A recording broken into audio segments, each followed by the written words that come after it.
Un massacre dans l'Est, les jeunes de Kinshasa appelés à la conscientisation collective pour faire partir la MONUSCO, aussi attirer plus d'attention des autorités. C'est le sens de la campagne de la Lucha qui procède entre autres à l'exposition des photos sur de places publiques. La question était abordée à l'émission On est ensemble de B1. Un appel à la solidarité était fait par les invités de Julie Sefou que je vous invite à suivre dans cet extrait.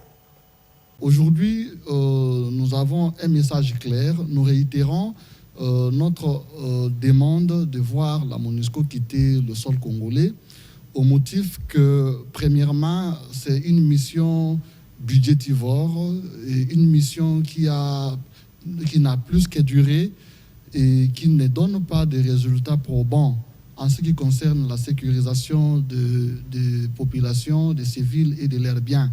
C'est vrai que la MONUSCO n'a pas pour mission de résoudre notre problème. Mais si la MONUSCO devient inutile, ça ne sert à rien de l'avoir.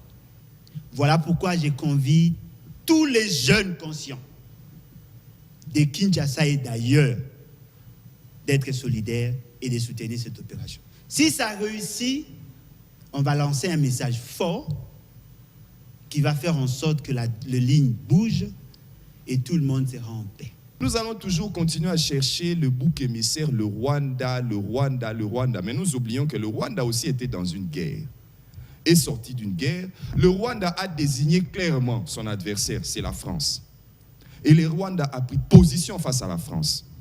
Nous ne savons pas prendre position contre les États de la communauté internationale qui ne nous aident pas.